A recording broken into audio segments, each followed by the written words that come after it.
السلام عليكم ورحمة الله وبركاته.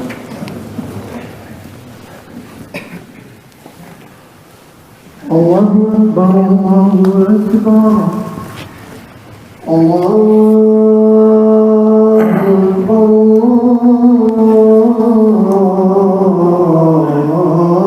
أكبر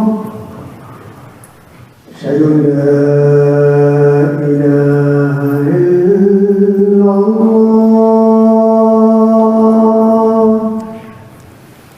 أشهد أن لا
بسم الله الرحمن الرحيم.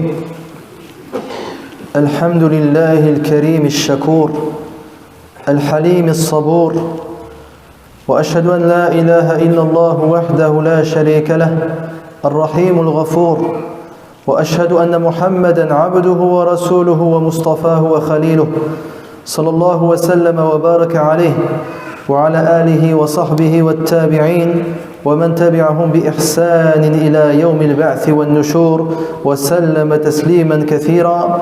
أما بعد، فيا عباد الله، اتقوا الله حق التقوى. قال تعالى: يا أيها الذين آمنوا اتقوا الله ولتنظر نفس ما قدمت لغد واتقوا الله إن الله خبير بما تعملون. أيها المسلمون، إن العبادة تنقسم إلى قسمين اثنين: عبادة القلب وعبادة الجوارح. وعبادة القلب أعلى منزلة عند الله، لأنها التي تعطي لعبادة الجوارح معنى. إن الرضا من العبادات القلبية المهمة، وهو أن ترضى عما قدر الله لك وقضاه. يقول الإمام ابن تيمية رحمة الله عليه: الرضا من أعظم الأبواب التي تقرب إلى الله، وهو أصل سكينة العبد وجنة في الأرض، فإن في الدنيا جنة من لم يدخلها لا يدخل جنة الآخرة. Chers serviteurs d'Allah, craignez Allah comme il le mérite. Allah subhanahu wa ta'ala nous dit: ô vous qui avez cru, craignez Allah que chaque âme voit bien ce qu'elle a avancé pour demain et craignez Allah, car Allah est parfaitement connaisseur de ce que vous faites. Chers musulmans, l'adoration, al-ibada, est divisée en deux catégories. L'adoration du cœur et celle des membres. Et sachez que l'adoration du cœur peut être plus précieuse pour Allah subhanahu wa ta'ala, car c'est elle qui donne un sens à l'adoration des membres. Parmi les adorations du cœur, justement, nous avons une adoration que l'on appelle al-rida. C'est le fait d'être satisfait du décret d'Allah subhanahu wa ta'ala, quel qu'il soit. Et donc c'est un acte présent dans le cœur, al-rida. L'imam Ibn Taymiyyah, il nous dit, en parlant de cela, le fait de se contenter de son sort est la plus grande porte par laquelle on peut se rapprocher d'Allah. Et c'est la source de la sérénité pour l'adorateur et le paradis sur terre. Celui qui n'y entre pas,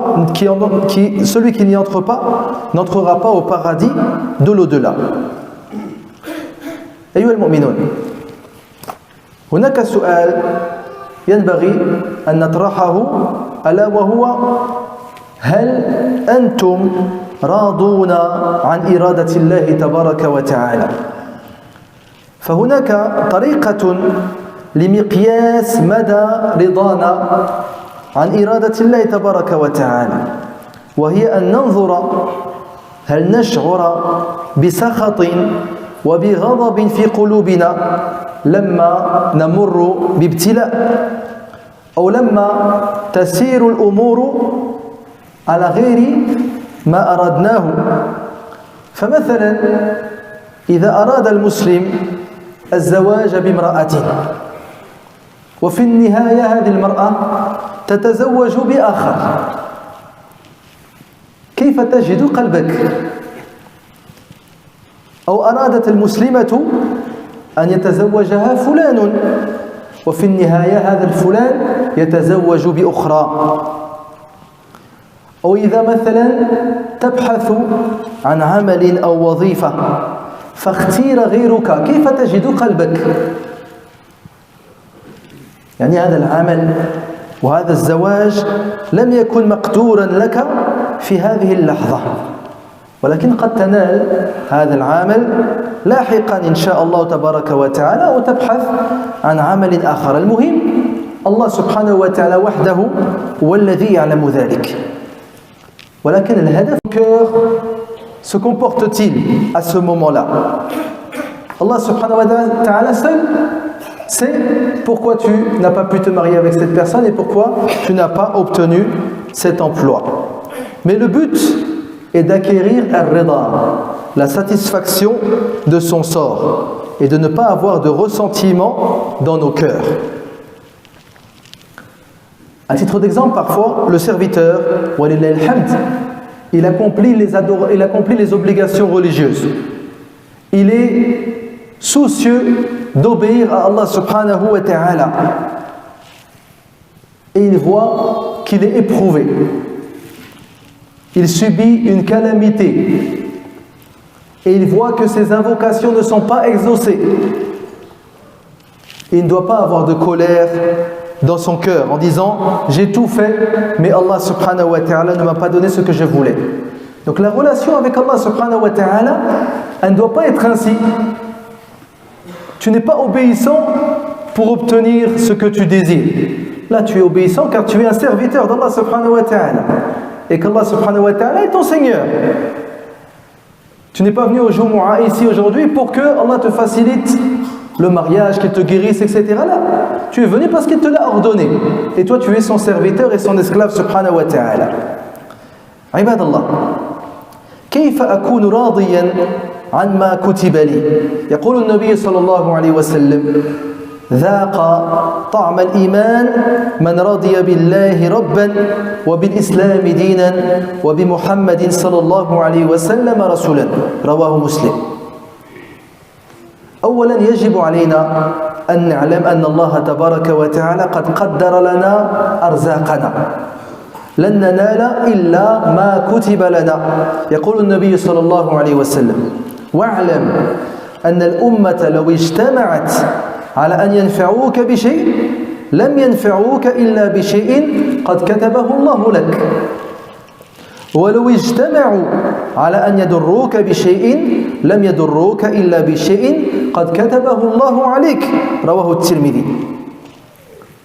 فمعرفتنا بهذا الحديث ومعرفتنا بهذه الحقيقة من المفروض أن تقوي المسلم، أن يكون المسلم قويا، لأننا نعلم أن كل ما يقع في هذا الكون يقع بإذن الله تبارك وتعالى وبإرادته. Chers serviteurs d'Allah, donc comment être satisfait de son sort? Comment être satisfait de son sort? Le prophète sallallahu alayhi wa sallam nous dit: à goûter à la douceur de la foi, ta'am al-iman, celui qui est satisfait d'Allah comme Seigneur, et de l'islam comme religion, et de Mohammed sallallahu alayhi wa sallam comme prophète. Nous devons avant tout savoir qu'Allah subhanahu wa ta'ala nous a destiné par avance notre subsistance. Tu ne pourras pas avoir plus que ce qu'Allah subhanahu wa ta'ala a décidé de te donner. Nous aurons ce qui nous est destiné, pas plus ni moins. Le prophète sallallahu alayhi wa sallam nous dit: sache que si la communauté tout entière, tous, s'unissaient pour te procurer un bienfait, elle ne te ferait profiter que du bienfait qu'Allah azza wa jalla a décrété pour toi.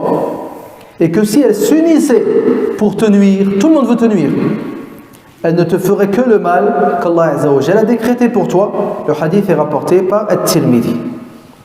Donc le simple fait de savoir cela devrait nous rendre plus forts et nous permet d'accepter, d'être satisfait par le sort qu'Allah subhanahu wa ta'ala nous a destiné.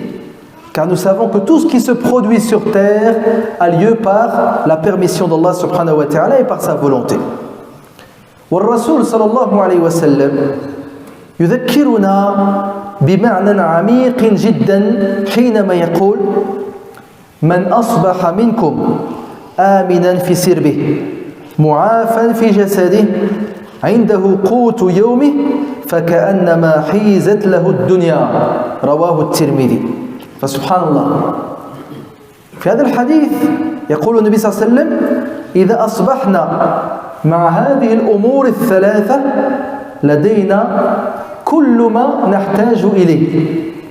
الأمن يعني ضد الخوف، العافية ضد المرض، والقوت يعني ضد الجوع. من ملك ذلك ملك الدنيا، حيزت له الدنيا. وإذا فهمنا ذلك لا ننظر إلى الآخرين قائلين: لماذا أعطى الله فلانا كذا، ولماذا نجح فلان في كذا، لأن لدينا كل ما نحتاج إليه ولله الحمد. بارك الله لي ولكم في القرآن العظيم، ونفعني وإياكم بما فيه من الآيات والذكر الحكيم. أقول ما تسمعون وأستغفر الله العظيم لي ولكم ولسائر المسلمين من كل ذنب فاستغفروه إنه هو الغفور الرحيم.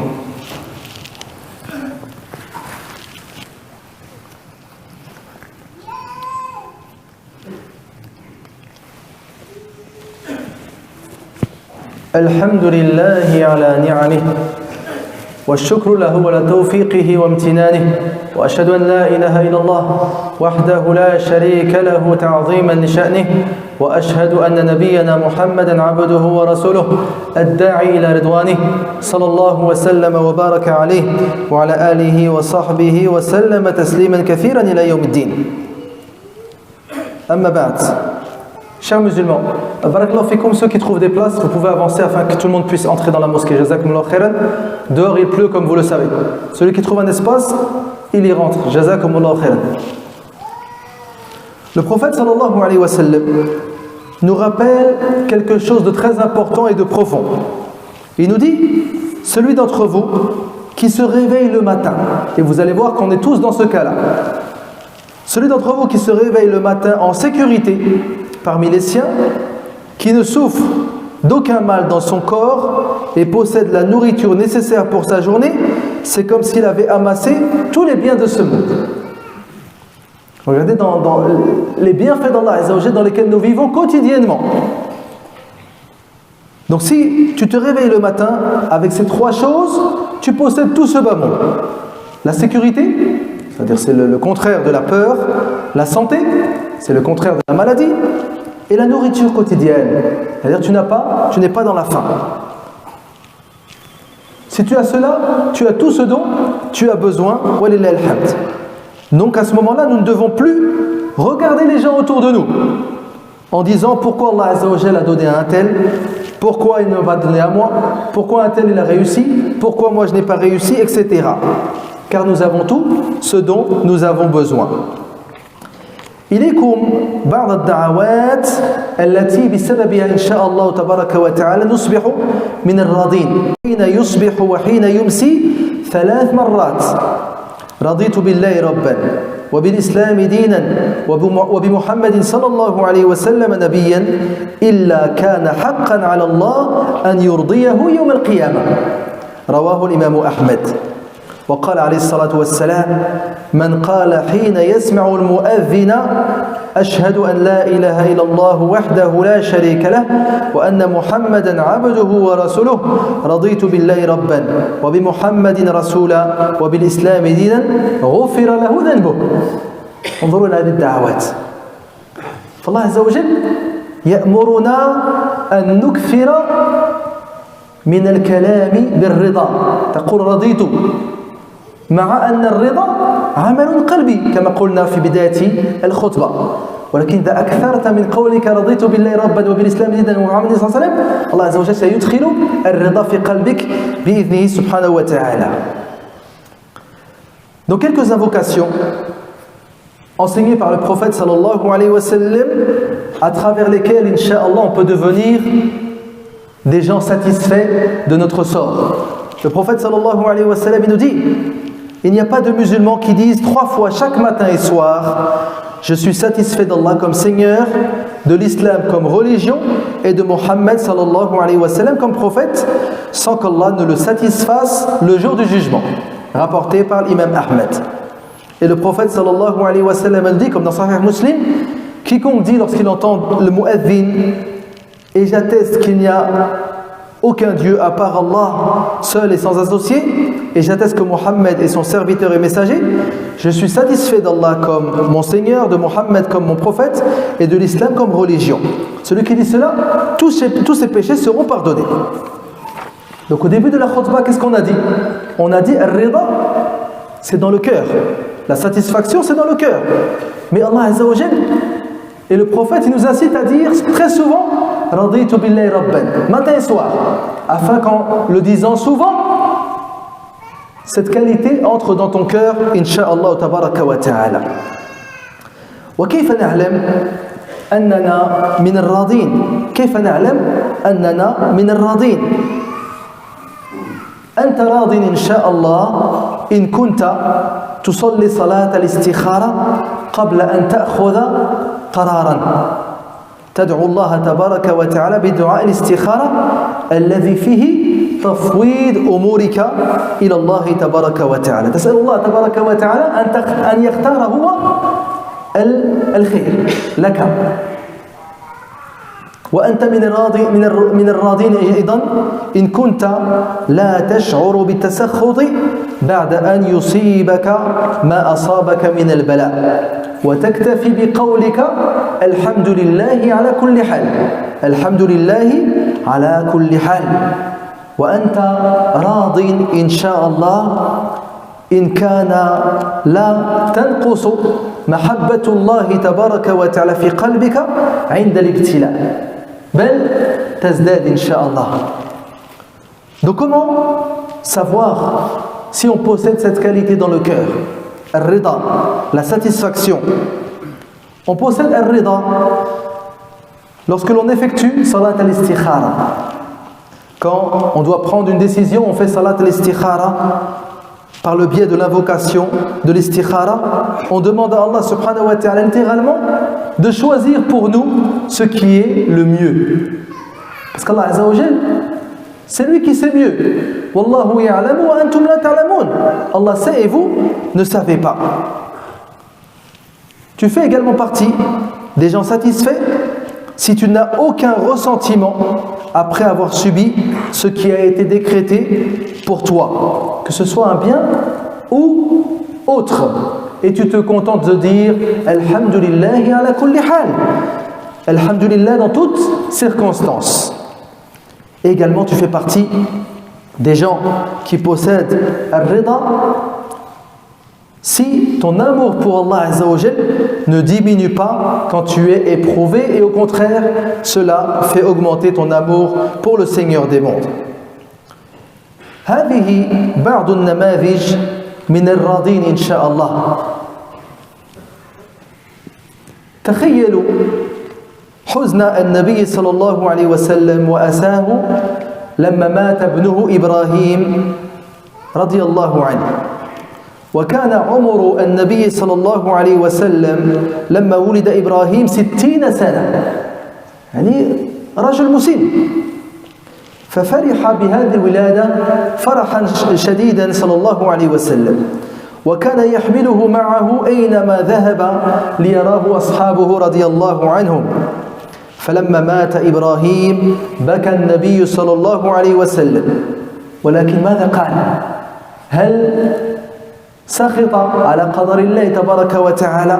لا، قال صلى الله عليه وسلم إن العين لتدمع وإن القلب ليحزن ولا نقول إلا ما يرضي ربنا وإنا بفراقك يا إبراهيم لمحزونون. وهذا الحديث بارك الله فيكم يدل على أن الرضا لا ينافي الحزن والندم، فالإنسان يندم ويحزن، ولكن لا يشعر بالتسخط والغضب تجاه رب العالمين وإرادته سبحانه وتعالى. On va citer deux exemples, Inch'Allah, nous montrant la satisfaction. Donc imaginez déjà la désolation du prophète sallallahu alayhi wa sallam quand il a perdu son fils Ibrahim. Le prophète sallallahu alayhi wa sallam avait à peu près 60 ans quand Ibrahim est né. Et il était tellement heureux qu'il l'emmenait avec lui partout pour que les compagnons le voient. Et ensuite Ibrahim décéda radiyallahu anhu. Et le prophète sallallahu alayhi wa sallam pleura.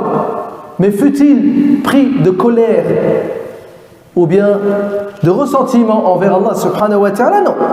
Il a dit les yeux pleurent et le cœur est attristé.